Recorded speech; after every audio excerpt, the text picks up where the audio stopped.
nous emmènera également en Côte d'Ivoire où les couleurs du Front populaire ivoirien seront portées par l'ancien Premier ministre Pascal Affi-N'Guessan pour la présidentielle de 2025.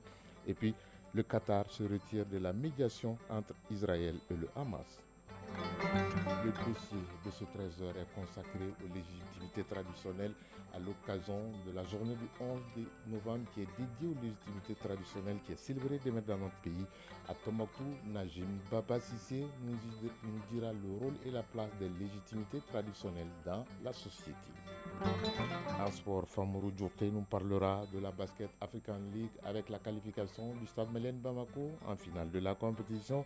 Il nous parlera également de la Ligue africaine des clubs champions au niveau des dames et d'autres actualités sportives. Dans Focus Santé de ce dimanche, Koumba Sissé nous parlera des pertes blanches chez les femmes. Koumba Sissé nous dira les conséquences et qu'est-ce qu'il faut faire. Voilà pour le sommaire dans un instant les détails. Dimanche 10 novembre 2024. Mesdames et messieurs, bonjour. Merci d'avoir choisi Radio Mali pour vous informer. Bienvenue dans 13h dimanche. Je le disais dans les titres, former un nouveau modèle de Maliens, c'est l'objectif du concept à l'école de la citoyenneté. Ces jeunes ont reçu la visite de 3 membres du gouvernement qui ont édifié les pensionnaires de la deuxième cohorte sur les grandes réformes engagées au Mali. Au sortir de ce camp, les 200 jeunes auront tous les éléments sur les changements et les grandes actions menées au niveau de l'administration territoriale, les institutions de la République et l'éducation. Le point, c'est avec Abdul Karim Kaba. Cette initiative salvatrice est le début de solution pour la promotion du Malikoura parce que tout simplement, elle contribue à un changement de mentalité pour être des citoyens modèles. C'est en ces termes que le ministre d'État, ministre de l'administration territoriale et de la décentralisation, porte-parole du gouvernement, s'est adressé aux jeunes. Le concept à l'école de la citoyenneté est un bon cadre pour échanger avec la jeunesse malienne sur l'évolution du pays. Général de division Abdoulaye Maïga, ministre d'État, ministre de l'administration territoriale et de la décentralisation, porte-parole du gouvernement. Toutes ces réformes que nous avons menées, aussi bien dans le cadre de la réorganisation administrative, de la bonne gouvernance dans le cadre de la décentralisation, également de l'amélioration de notre système d'état civil, c'est des réformes que nous avons exécutées conformément à la vision de son Excellence le général d'armée Assimi Goïta. Quant au ministre délégué auprès du Premier ministre, chargé des réformes politiques et institutionnelles, elle s'est apaisantie sur les éléments essentiels pour bâtir un État fort. Fatmata Sekou Diko a encouragé les jeunes à plus d'implication, de formation et d'information à la source. Surtout de ne pas garder ça à leur niveau, quand ils vont retourner, de faire l'écho de ce qui se passe ici, de disséminer ces formations à leur niveau. Parce que l'objectif, c'est de miser sur le Mali d'Inkoura pour faciliter l'avènement du Malikoura. La bonne tenue des examens de fin d'année, les réformes au niveau de l'éducation sont les sujets abordés par le ministre de l'Éducation nationale, Amadou Sy Savané. Nous avons passé en revue tout ce qui se fait, tout ce qui s'est entrepris. C'est avec énergie et engagement que les jeunes ont suivi les différents panels. Au dire des ministres, cette initiative est un véritable cadre non seulement pour les participants, mais aussi pour les ministres d'éclairer la lanterne du public sur les réformes enclenchées pour la construction du Malikoura. Après Djanegela, où se déroule le camp à l'école de la citoyenneté, deuxième cohorte en commune sud du district de Bamako, et retour en commune 2 ici, dans nos studios à Bozola, avec notre invité de ce 13h dimanche. Il s'agit de Cheikh Oumar Diallo, il est le directeur général des routes. Bonjour monsieur le directeur. Bonjour. Merci d'être venu nous voir. C'est à moi de vous remercier pour m'avoir invité sur le plateau. Tout d'abord, comment vont les routes au Mali? C'est une question un peu piège. Les routes, je peux dire passables. Avec l'hivernage qu'on a connu. Sinon, avant, on pouvait dire assez bon. Mais aujourd'hui, réellement, il faut reconnaître que les routes sont passables. Les routes sont passables, d'où la tenue de la 50e réunion annuelle consacrée aux routes, avec comme thème la résilience des routes dans le contexte du changement climatique. Pourquoi le choix de ce thème? Donc la réunion, c'était notre 50e édition. C'est une réunion statutaire qui se tient tous les ans, il y a 50 ans. Cette réunion annuelle des services des routes, c'est pour faire le bilan de l'année écoulée et faire le programme de l'année en cours, que ce soit en matière d'entretien, de travaux neufs ou autres activités, même les travaux d'urgence. Maintenant, la question que vous me posez, sur le choix du thème. Sur le choix du thème, la résilience des routes dans le cadre du changement climatique, c'est que les données que nous avons, c'est que le changement climatique va être très accentué dans les 10 années à venir. C'est-à-dire ce qui a été relevé cette année en matière de pluviométrie avait été annoncé par la météo. Et aujourd'hui, on a constaté que c'est des pluies qui ont égalé ou même dépassé les seuils de 1967. Donc on ne s'attendait pas à une pluviométrie aussi exceptionnelle. Donc ça a beaucoup impacté sur le réseau routier qui a beaucoup souffert. Et on a connu à certains endroits des dégâts importants sur les ouvrages d'art, sur certaines sections du réseau routier qui a été submergé, soit totalement ou partiellement, des interruptions partielles de trafic. Donc les routes ont été réellement beaucoup éprouvées par l'hivernage de cette année. Vous venez de le dire, monsieur le directeur, ça fait 50 ans qu'on se réunit autour des routes. Beaucoup de choses n'ont pas évolué. Vous avez évoqué aujourd'hui le changement climatique, ajouté au comportement humain sur nos routes également. Au Mali, qu'est-ce qu'on préconise pour faire face à ces trois facteurs? Bon, par rapport au comportement humain, d'abord, quand on prend les routes, on dirait, si on prend les routes d'intérêt, même routes internationales, le premier souci, c'est de maîtriser la charge à l'essieu. Comment? C'est d'appliquer le règlement numéro 14. Ce règlement de quoi? Il dit de limiter la charge à l'essieu à 13 tonnes en exploitation, de limiter les gabarits du véhicule et de limiter le poids total en charge. Ça, le gabarit, le poids n'est pas respecté sur nos routes? C'est pas respecté sur nos routes. Il arrive que quand on fait des campagnes de pesée ou bien même des campagnes inopinées, au lieu de 13 tonnes à l'essieu, on trouve des véhicules qui sont chargés à 20 tonnes, même souvent même à 40 tonnes à l'essieu. Il ne faut pas-il sévir en ce moment? Bon, on sévit, mais cette action n'est pas simultanée ou concomitante dans tous les États. Parce que le règlement numéro 14 de l'UEMOA a été adopté en 2005. Et jusqu'à présent, on ne parvient pas à l'appliquer. Pourquoi? Bon, il y a des contextes politiques, il y a des contextes économiques. Et le plan économique, c'est que les pays qui ont des ports ont pour souci de rentabiliser leur investissement. Donc, si tout le monde n'applique pas, sur la mer. Mais le problème, c'est que c'est au niveau des ports d'abord. Et si tous les ports n'appliquent pas les règlements, c'est des gens qui vont sortir avec des anomalies du port, c'est-à-dire la surcharge, les gabarits qui dépassent ou le poids total à charge qui dépasse. Mais les ports se regardent, chacun a peur d'appliquer intégralement. Parce que quand vous le faites, c'est comme diraient les gens, c'est le marché, c'est la loi de l'offre et de la demande. On va laisser votre port. On va aller ailleurs, donc vous allez perdre. Donc c'est pour cela qu'il a été décidé que ce soit une application concomitante de ce règlement-là. Tous les États vont appliquer en même temps. Et au-delà des ports, on a même étendu le règlement à l'application au niveau des plateformes. Parce que ce n'est pas les ports seulement ou les marchandises. Il y a des plateformes aussi qui produisent les usines de ciment, les usines d'engrais, même la CMDT. Donc il y a des producteurs de marchandises qui doivent aussi, depuis au moment de charger, respecter ce règlement-là. Ça mettra tout le monde à l'aise. Mais tout compte fait, il y a des brebis galeuses parce qu'il y a des gens qui peuvent charger normalement en cours de route. Ils ajoutent encore de la surcharge. Mais nos postes de péage sont faits pour ça. Chaque fois que vous arrivez à ce niveau, on contrôle.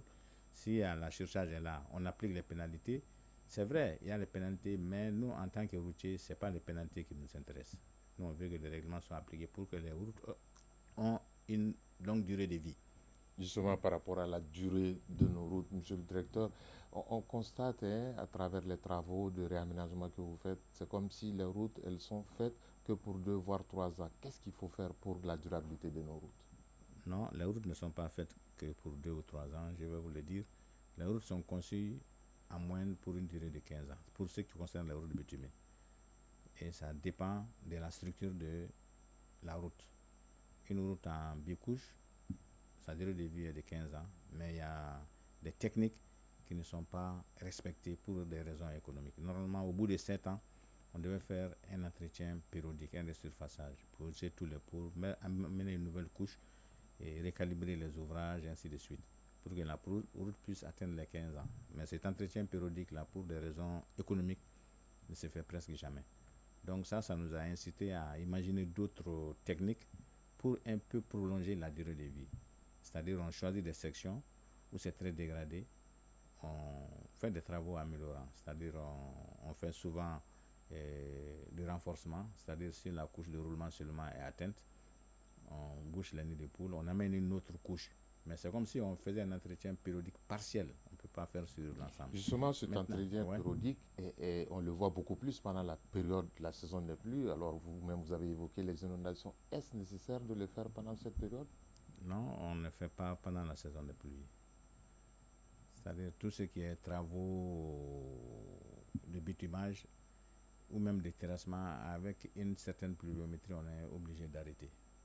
Mais tant qu'on peut le faire, parce que les entreprises aussi doivent travailler avec la météo.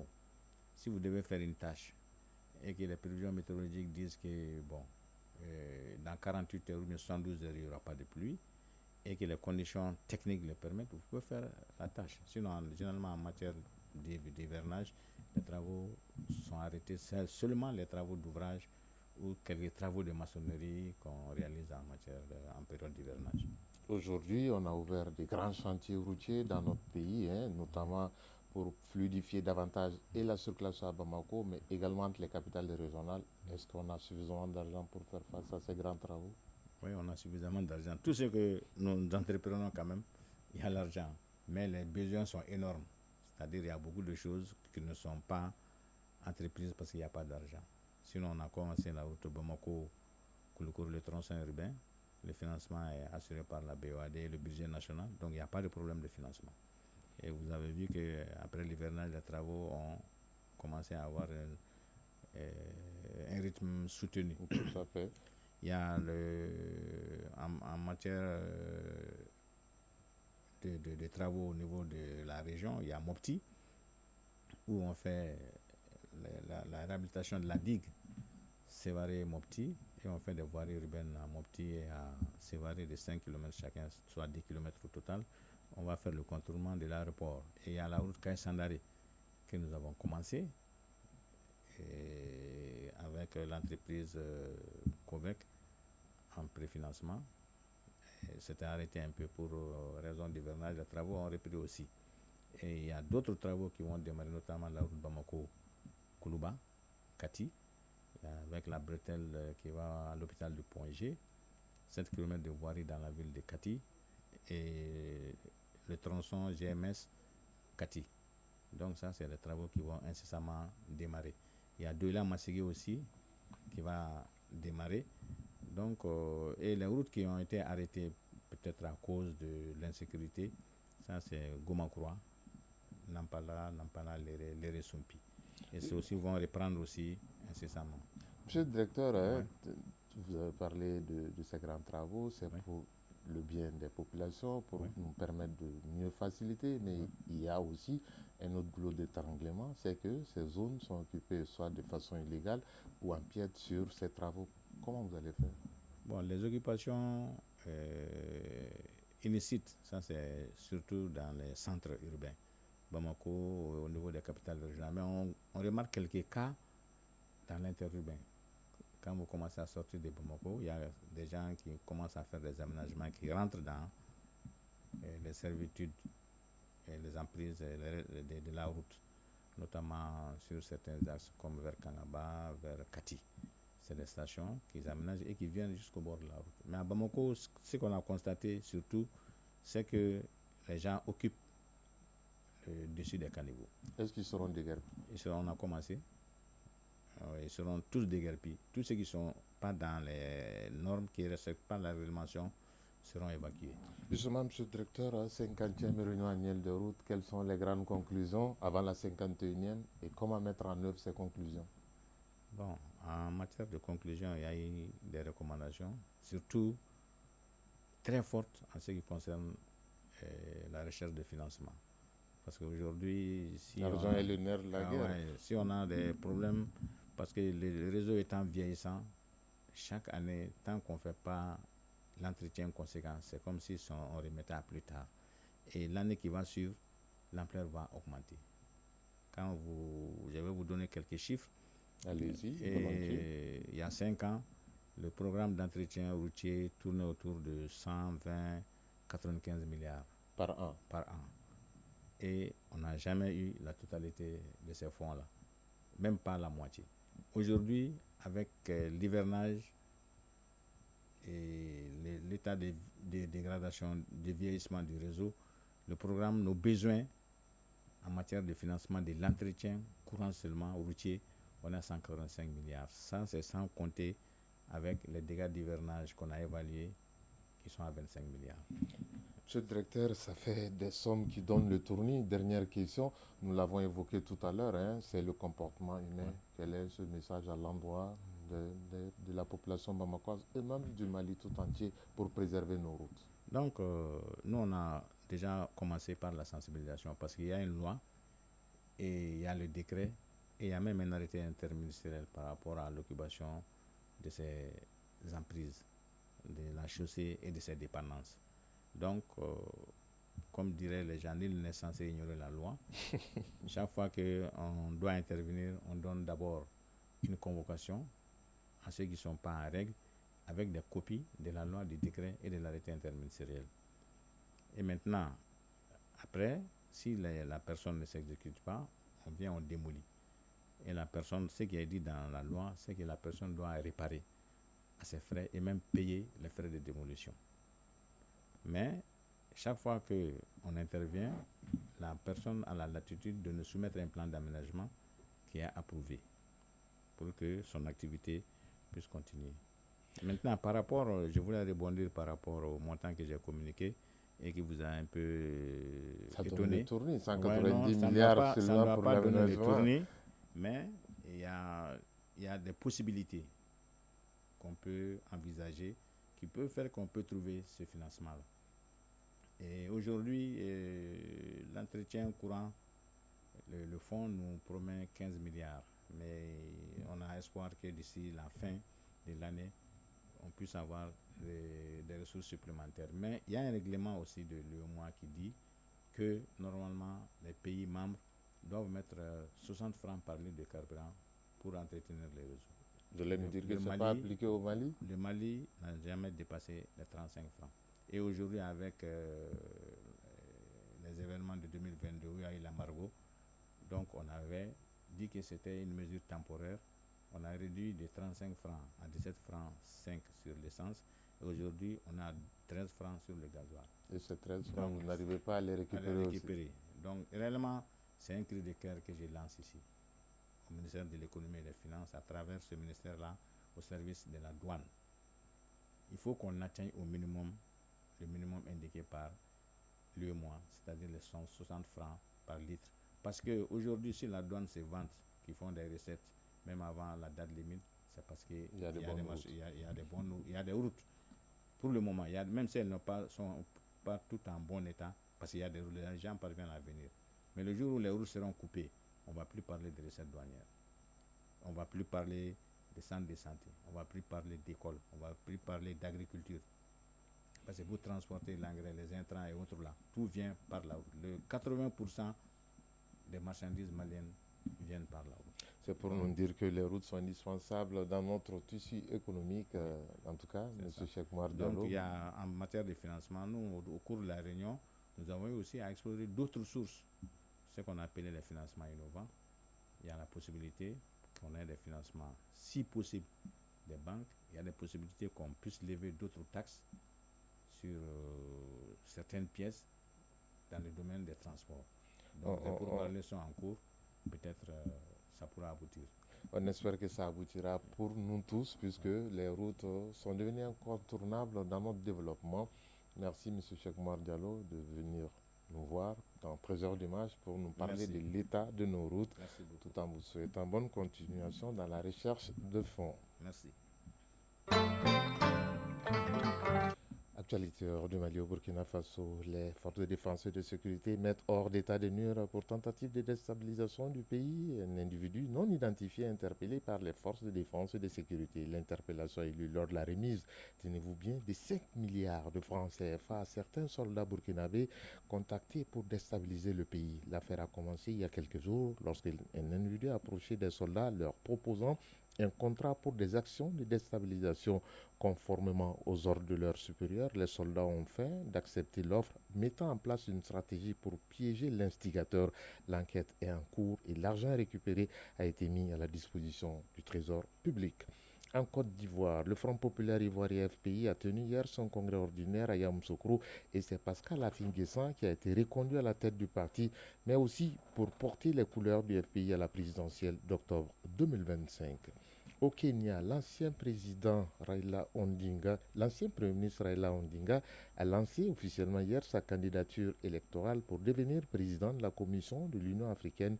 Les États membres éliront le successeur du Tchadien Moussa Faki Mahamat lors du sommet de l'Union africaine en février 2025. Le candidat a présenté sa vision et son programme pour l'Afrique aux médias à Addis Abeba, capitale de l'Éthiopie. Le Tchad accuse le Soudan d'avoir financé et armé les groupes rebelles pour déstabiliser le pays. Le gouvernement tchadien, à travers un communiqué officiel, a fait cette annonce. Pourtant, plus de 680 000 Soudanais ont trouvé refuge au Tchad depuis le début de la guerre au Soudan il y a 18 mois. Et puis la COP29 s'ouvre demain en Azerbaïdjan sur le changement climatique. Malheureusement, depuis la COP de Paris et des différentes COP sur le réchauffement climatique, les nations ont du mal à respecter leur engagement, c'est-à-dire apporter une contribution annuelle de 100 milliards de dollars pour la préservation du climat jusqu'en 2025. Donc après la COP sur la biodiversité à Cali en Colombie, voilà la COP29 en Azerbaïdjan. Direction la Russie, séance de travail de la délégation malienne et celle de la Russie en marge de la conférence ministérielle Russie-Afrique. La délégation malienne, conduite par le ministre des Affaires étrangères et de la coopération internationale, Abdoulaye Diop, a eu une séance de travail avec le ministre russe des Affaires étrangères, Sergei Lavrov. Occasion pour les deux parties d'évaluer la coopération bilatérale, les ressorts des échanges, une matérialisation des engagements et une convergence de vues sur l'ensemble des questions d'intérêt commun. On fait le point avec nos envoyés spéciaux à Sochi en Russie, Sidiki Damele et Abdul Salam Bambara. À la conférence ministérielle Russie-Afrique, c'est la délégation malienne qui a eu l'honneur d'ouvrir les échanges directs avec les chefs de la diplomatie russe. Face à face, les deux parties ont évalué les engagements pris dans les domaines politiques, économiques et techniques. Et in fine, l'on note une convergence de vues sur l'ensemble des questions d'intérêt commun. Abdoulaye Diop, ministre des Affaires étrangères et de la coopération internationale. Le Mali est avec la Russie et continuera à lui apporter le soutien nécessaire et aussi en retour, nous nous sommes félicités, avons exprimé nos sentiments de reconnaissance à la Fédération de Russie pour tous les soutiens multiples apportés à notre pays, au Conseil de sécurité sur la scène internationale, mais plus concrètement, le travail que nous faisons ensemble pour restaurer la sécurité dans notre pays en renforçant les capacités des forces de défense et de sécurité. Il y a aussi naturellement un certain nombre de projets en cours dans le domaine de l'énergie, dans le domaine du développement, dans le domaine des télécommunications, des nouvelles technologies, dans le secteur minier.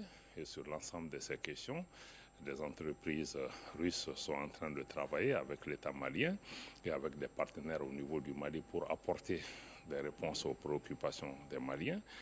Les deux parties ont convenu d'accélérer la cadence pour plus d'impact rapide sur ces projets. D'ailleurs, un groupe de travail a été mis en place à cet effet. Sur la question géopolitique et stratégique, la partie russe ne mâche pas ses mots pour dénoncer avec véhémence l'agression du Mali par l'Ukraine et elle en appelle à la responsabilité des Nations Unies. Nous ne pouvions pas ne pas échanger sur l'implication irresponsable de l'Ukraine dans notre pays, qui a agressé notre pays en apportant un soutien militaire direct à des groupes terroristes opérant dans le nord de notre pays. Nous avons tous les deux dénoncé et la Russie a marqué sa solidarité, son soutien au Mali face à cette agression et aussi à notre demande au niveau du Conseil de sécurité des Nations Unies pour que ce pays soit appelé à assumer ses responsabilités d'État membre des Nations Unies. Naturellement aussi, les dynamiques en cours dans notre région avec la Confédération des États du Sahel, ça a été aussi un point de discussion. Comment nous allons travailler ensemble pour pouvoir concrétiser cette volonté de nos populations. La délégation malienne sort de cette rencontre bilatérale très confiante et rassurée. C'est une nouvelle illustration du partenariat dynamique et sincère entre la Russie et le Mali. Parole des diplomates. Sochi, Sidiki Dambélé, Abdoul Salam Bambara pour l'ORTM. Nous restons en Russie pour vous dire que le ministère russe de la Défense a abattu 70 drones ukrainiens ce dimanche, dont près de la moitié dans la région de Moscou. Il s'agit d'une des attaques les plus importantes de drones visant la capitale russe depuis le début de l'offensive en Ukraine en 2022. L'attaque intervient également au moment où la Russie, Sergei Dambélé en parlait tout à l'heure, accueille des chefs de la diplomatie et des responsables haut placés d'une cinquantaine de pays africains à Sochi. Justement, par rapport à ce sommet, ce matin, le président russe Vladimir Poutine a promis un soutien total de la Russie aux pays africains. Notre pays va continuer d'apporter son soutien total à nos amis africains dans différents domaines, a déclaré le président russe Vladimir Poutine dans une adresse lue par son chef de la diplomatie, Sergei Lavrov, devant les participants à cette conférence de Sochi. Direction le Moyen-Orient, une délégation malienne conduite par le ministre d'État, ministre de l'administration territoriale et de la décentralisation, porte-parole du gouvernement, est arrivée à Riyad en Arabie Saoudite. Elle prendra part demain lundi au sommet de suivi conjoint arabo-islamique sur la situation en Palestine. Il sera donc question pour la rencontre de Riyad de faire le point des évaluations intervenues en Palestine depuis la tenue du dernier sommet en novembre 2023. La voix du Mali est portée par le général de division, le ministre d'État, ministre de l'administration territoriale et de la décentralisation, porte-parole du gouvernement, Abdoulaye Maïga, à la tribune de l'Organisation de la coopération islamique OCI. En prélude à ce sommet, une rencontre ministérielle s'est tenue ce dimanche pour les dernières retouches, les enjeux de ce sommet de Riyad avec nos envoyés spéciaux Khadija Toukone et Aruna Diara. Ce lundi 11 novembre, le monde arabo-islamique se donne rendez-vous à Riyad, la capitale saoudienne, pour un sommet sur la situation en Palestine. Ce sommet vise à renforcer le soutien à la solidarité de la Oumma islamique envers la Palestine et à promouvoir une paix durable dans la région. La rencontre mobilise des chefs d'État et de gouvernement, des souverains des États membres de l'Organisation de la coopération islamique OCI et de la Ligue des États arabes. Le président de la transition, invité par Sa Majesté le roi Salman Ben Abdelaziz Al Saoud, est représenté à ce sommet par le ministre d'État, ministre de l'administration territoriale et de la décentralisation, porte-parole du gouvernement. Le général de division, Abdoulaye Maïga, qui portera ainsi la voix du Mali à la tribune de l'OCI, devrait réitérer le soutien et la solidarité du peuple malien au peuple frère de la Palestine. Pour rappel, cette réunion s'inscrit dans le prolongement d'un précédent sommet tenu en novembre dernier à Riyad. Les dirigeants des pays arabo-islamiques avaient exprimé et exigé la cessation immédiate de l'agression israélienne contre le peuple palestinien. Ils avaient décidé aussi de la levée de blocus israélien sur la bande de Gaza, des poursuites judiciaires contre Israël, d'un soutien à la lutte légitime du peuple palestinien pour la libération de tous ces territoires occupés. Cette année, il sera donc question de faire le point des évolutions intervenues en Palestine. Le sommet sera sanctionné par de nouvelles résolutions visant à mettre fin à l'agression israélienne et surtout à soutenir la Palestine. Car en un an, les chiffres font froid dans le dos. L'on déplore plus de 43 000 Palestiniens tués, des femmes et des enfants en majorité, plus de 10 000 portés disparus, plus de 100 000 blessés et plus de 170 journalistes tués dans l'exercice de leurs fonctions. Riyad, Khadija Toukone, Aruna Diara pour l'ORTM. Nous allons vous retrouver, Khadija Toukone et Aruna Diara, dans nos futures éditions sur ce sommet de l'Organisation de la coopération islamique, dont la voix du Mali est portée par le général de division Abdoulaye Maïga, ministre de l'administration, ministre d'État, ministre de l'administration territoriale, de la décentralisation, porte-parole du gouvernement. On reste dans la région, pour les directions, le Qatar qui a annoncé hier avoir suspendu sa médiation entre Israël et Hamas pour un cessez-le-feu à Gaza, dont évoquait également à l'instant Khadija Tokone, précisant que cela resterait en vigueur tant que les deux parties n'afficheraient pas un sérieux dans les négociations. Pour en parler, nous sommes en direct avec Mohamed Sangari. Bonjour Mohamed, bienvenue. Oui, bonjour Ousmane Dao.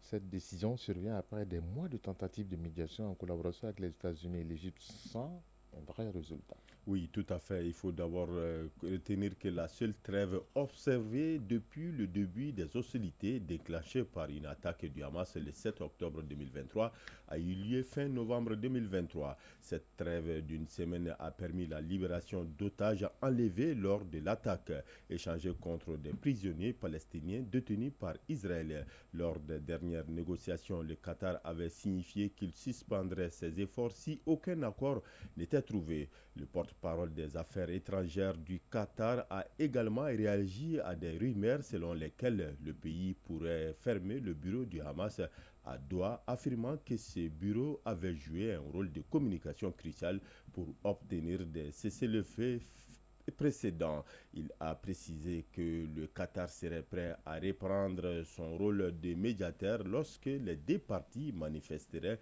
une réelle volonté de revenir à la table des négociations. Cette situation suscite l'inquiétude notamment parmi les familles d'otages qui craignent que la suspension de la médiation nuise aux efforts pour obtenir leur libération. Les conditions de vie à Gaza demeurent catastrophiques avec des milliers de personnes touchées par des répercussions de la guerre. Le conflit a également dégénéré au Liban où le Hezbollah soutenant le Hamas a intensifié ses attaques contre Israël. Les frappes israéliennes se sont intensifiées, touchant des zones du Liban et causant de nombreux décès, principalement parmi les civils. En résumé, Ousmane Dao, le Qatar suspend sa médiation jusqu'à ce que Israël et le Hamas montrent un engagement sincère, tandis que la situation humanitaire à Gaza et au Liban reste critique avec des pertes considérables des deux côtés. Merci Mohamed Sangaré sur cet éclairage de la situation entre Israël et le Hamas. Direction Île Maurice où les électeurs sont appelés aux urnes depuis ce matin pour élire 62 députés. Ils sont au total 891 candidats en lice. Pour en parler, nous accueillons Lansine Keita. Lansine, bonjour. Bonjour Ousmane Dao. Ces élections se déroulent sous un fond de climat très tendu entre l'opposition et le pouvoir. Tout à fait. Environ 1 million d'électeurs sont inscrits pour ces 12e législatives de l'histoire du pays où le leader de l'Alliance qui obtient la majorité devient Premier ministre, puis l'Assemblée nomme le président. Ces élections opposent deux principaux blocs, l'Alliance menée par le mouvement socialiste de Pravin Kumar Jugnot, 62 ans, et l'Alliance du changement menée par Navin Ramgoolam, chef du parti travailliste, âgé de 77 ans. Une élection hautement surveillée par un dispositif policier important dans les bureaux de vote pour assurer la sécurité, a indiqué Irfan Rahman, commissaire électoral. Ces précautions sont prises après une campagne tendue et des informations de presse évoquant des craintes de fraude. Les autorités ont annoncé le 1er novembre le blocage des réseaux sociaux jusqu'au lendemain du scrutin. En tout cas, chaque camp est sûr de remporter la majorité. Les bureaux de vote fermeront à 18h heure locale, 14h GMT. Donc, dans quelques minutes, Ousmane Dao, les résultats sont attendus lundi. Direction à présent la cité des 33 saints, vous l'avez compris, nous retournons au Mali pour parler d'un autre titre de ce journal. Les légitimités traditionnelles de la cité des 333 saints ont longtemps conservé leur système de gouvernance basé sur les traditions dont l'islam constitue l'épine dorsale dans la résolution des conflits. Ces chefs traditionnels tranchent les différends avec l'appui des imams. Une fois tranchés, plus question de contester le verdict de l'Assemblée. À l'occasion de la célébration de la journée dédiée aux légitimités traditionnelles prévue demain dans notre pays, focus dans ce journal sur le système de gouvernance des légitimités traditionnelles dans la cité des 33 saints Tombouctou avec Najim Baba Sissi. Gardiennes des valeurs sociétales, les légitimités traditionnelles pèsent de leur poids dans l'apaisement, du vivre ensemble et de la cohésion sociale grâce à la prévention et à la gestion des tensions au sein des communautés. Les équipes étaient composées d'un chef de quartier, de village, de fraction ou de cadi, entourés de conseillers qui les appuyaient dans la gestion des différends. Draman Al-Moubarek Sissé, chef du quartier Bella Farandi par intérim. On fait tout pour prévenir les conflits, mais lorsque malheureusement ça arrive, le chef fait chercher les protagonistes par ses conseillers, il fait appel à l'imam, on écoute l'un et l'autre et gère le conflit. Et dans la plupart, la conclusion issue de cette rencontre est appliquée à la lettre. Sanchirfi Alpha, chercheur. Elle administre selon des règles bien définies, parce que si on prend le cas du Cadi par exemple, on sait qu'il est là, il est sollicité pour les héritages en cas de conflit, entre un couple. Il légifère selon la tradition, mais aussi selon l'islam. Si on prend le cas des chefs traditionnels, par exemple, les régimes traditionnels, c'est la même chose, parce que leur pouvoir se base sur la vérité, et les citoyens savent que c'est la vérité, et savent qu'une fois que la question est tranchée, il n'y a pas de contestation. Dans ce système de gouvernance, la collaboration entre légitimité traditionnelle et l'administration était parfaite. À dire vrai, elle représentait l'État et lui rendait compte de leur gestion. Draman Al-Moubarek Sissé, chef du quartier Bella Farandi par intérim. Le chef des quartiers, à l'époque, représentait également l'administration, qui est le commandant.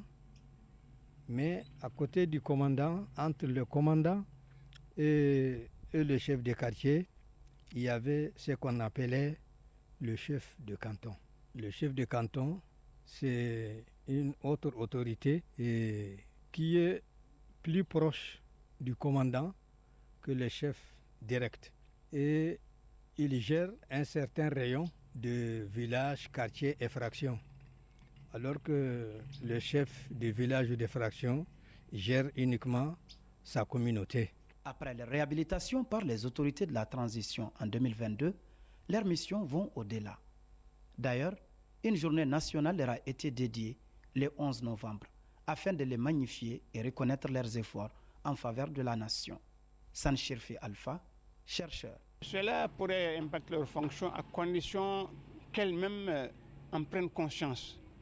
Parce que ce n'est pas une simple mesure ou bien une décision qui va le faire. Et que les populations prennent la peine, surtout voient la nécessité de les accepter, de les consulter. Sinon, ça va rester une simple décision. Assoura Al-Badja, notable à Djingareber. C'est donc une démonstration que l'autorité au plus haut niveau accorde l'importance, n'est-ce pas, aux autorités traditionnelles. Donc les communautés sont obligées, n'est-ce pas, de lui emboîter, n'est-ce pas, le pas.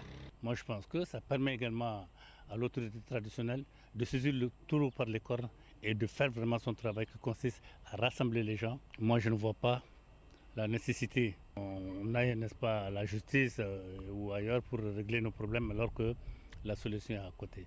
Mais il faudrait qu'on croie en nous-mêmes, les communautés croient en nous et que vraiment il y ait du sérieux dans le travail. Et que l'administration donne les moyens, n'est-ce pas, aux légitimités traditionnelles pour faire le travail. Pour réaliser le Mali façonné par les hautes autorités, il est impératif de faire un rebond dans le temps et imprimer le mode de fonctionnement d'antan. Toute chose qui nécessite à chacun de nous de jouer sa partition et remplir correctement ses devoirs vis-à-vis de la nation. Tombouctou Najim Baba Sissé, Alou Koulibaly pour l'ORTM.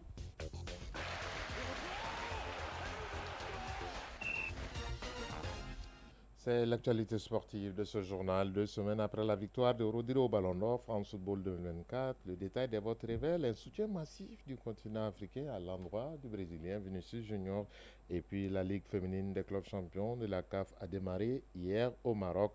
En basketball, l'actualité, c'est le Stade malien de Bamako qui s'est qualifié pour la finale de la Basket African League édition de Abidjan. La synthèse de l'actualité sportive, c'est avec Famou Diorté. Dernière phase des qualifications de la BAL 2025.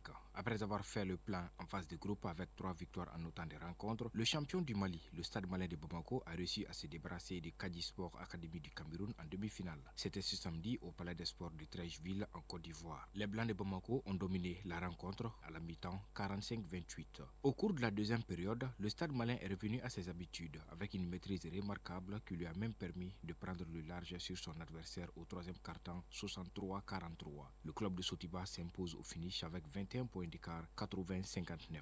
Cette victoire offre au Stade malien de Bamako 2 qualifications en même temps, la finale de l'élite 16 et pour la conférence Sahara de la balle 2025. Notons que les champions d'Angola, d'Égypte, du Nigeria, du Rwanda, du Sénégal et de la Tunisie sont automatiquement qualifiés pour la phase finale de la balle 2025. Le Stade malien de Bamako et Al-Ahly Tripoli rejoignent donc ces équipes. Il ne reste plus que 2 places pour la phase finale qui seront livrées par la division Est. En football, les Aigles du Mali se regroupent à Maputo, au Mozambique, à partir de ce lundi 11 novembre en vue de leur match de la 5e journée des éliminatoires de la CAN 2025 contre les Mamba. Pour l'occasion, le sélectionneur national Tom Saint-Fit a convoqué 25 joueurs pour les 2 dernières journées. Contre le Mozambique le 15 novembre à Maputo et l'Eswatini le 19 novembre à Bamako. Dans ces 2 rencontres, le Mali a besoin de 3 points pour avoir son billet pour la CAN 2025 sans calcul. Après 4 journées disputées dans le groupe I, les Aigles du Mali et les Mamba du Mozambique partagent la tête avec 8 points chacun. Ils sont suivis par les Djurtus de la Guinée-Bissau qui ont 5 points. L'Eswatini, avec un petit point au compteur, est déjà éliminé de la course à la qualification. Le tout-puissant Mazembe démarre bien la Ligue des champions féminines de la CAF.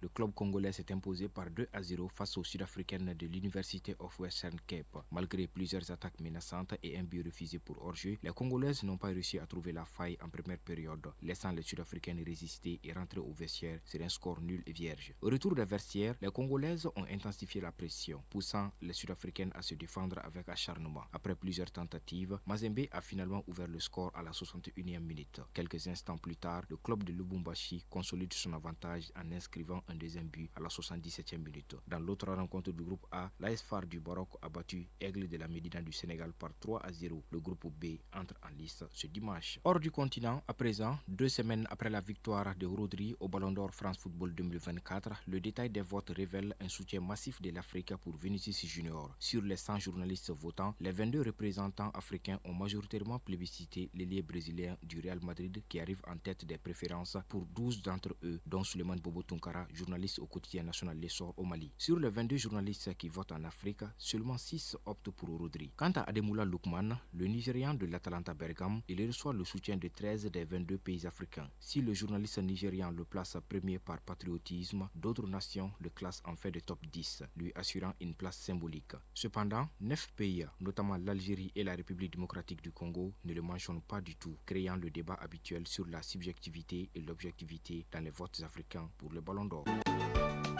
Focus Santé. Et ce dimanche, Focus Santé touche les pertes blanches normales et celles qui ne sont pas normales chez la femme. Les premières d'une couleur blanchâtre sont des écoulements naturels. Les secondes, quant à elles, changent de couleur et sont accompagnées d'une mauvaise odeur. Elles se transmettent par un rapport sexuel non protégé le plus souvent. Le manque d'hygiène intime est aussi un vecteur de transmission de cette infection. Plus de détails, c'est avec Koumba Sissi. Les pertes blanches normales sont des écoulements naturels chez la femme et jouent plusieurs rôles, notamment de protection, de nettoyage et de lubrification du vagin. Professeur Ibrahima Teguete, gynécologue. Commence 2-3 jours après la fin des règles, augmente en quantité au fur et à mesure que le cycle avance et atteignent leur abondance maximale au milieu du cycle qui correspond environ à la période d'ovulation. Après cette période, ces pertes n'augmentent plus en quantité. On les appelle des pertes physiologiques. Les pertes anormales, quant à elles, changent de couleur et dégagent une mauvaise odeur. Elles indiquent une infection vaginale. Les pertes anormales, que nous on appelle les leucorrhées pathologiques, que en bambara on dit les mnempo, ces pertes sont caractérisées par le fait que la couleur change.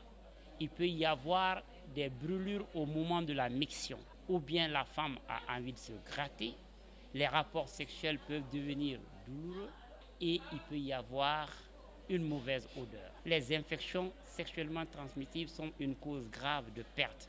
Mais la majorité des pertes blanches anormales ne sont pas le fait de ces infections sexuellement transmissibles. Comment cette hygiène intime doit se faire pour éviter des infections à répétition? Les techniques de faire la toilette intime, l'éviction de faire des toilettes vaginales intempestives, l'hygiène des mains, l'hygiène des vêtements, l'hygiène des toilettes, l'hygiène des sources d'eau. Ce sont ces méconnaissances qui font que les pertes peuvent devenir anormales et peuvent sentir. En plus du manque d'hygiène intime, l'utilisation volontaire des produits aphrodisiaques dans le vagin provoque aussi des infections. Professeur Ibrahima Teguete. On ne sait plus qui a effectivement besoin de ça ou pas. Les préliminaires sont des éléments essentiels qu'il ne faut pas tout simplement remplacer par l'utilisation de lubrifiants ou de produits aphrodisiaques. Et ces éléments, nous pensons que la population aujourd'hui a besoin d'en faire bon usage pour éviter des maladies qui sont tout simplement regrettables. Les pertes blanches normales non traitées peuvent perturber la vie sexuelle d'une femme et provoquer l'infection des trompes tout en rendant la femme stérile. Il est 13h45 à Logo-Kakoulou et région de Caïs, à la fin de ce journal 13h dimanche qui vous a été présenté par Ousmane Ndao. Mise en onde Absi Traoré, Fousséni Sissoko, mise en ligne Amadisso, réalisation Adam Maïga. Gardez vos positions d'écoute. Dans un instant, vous allez retrouver l'ancien Keïta après son dossier sur les législatives en Île-Maurice pour la rétrospective de l'actualité de la semaine au Mali. Si vous êtes à table, bon appétit. Si vous avez fini de manger, bonne digestion. Bon après-midi de dimanche à toutes et à tous. J'aurai le plaisir de vous retrouver demain lundi à 13h. Plaise à Dieu. Chacun de nous ne peut être une étoile, mais tâchons de briller pour éclairer là où nous sommes. Au revoir, bonne semaine à toutes et à tous et à très bientôt.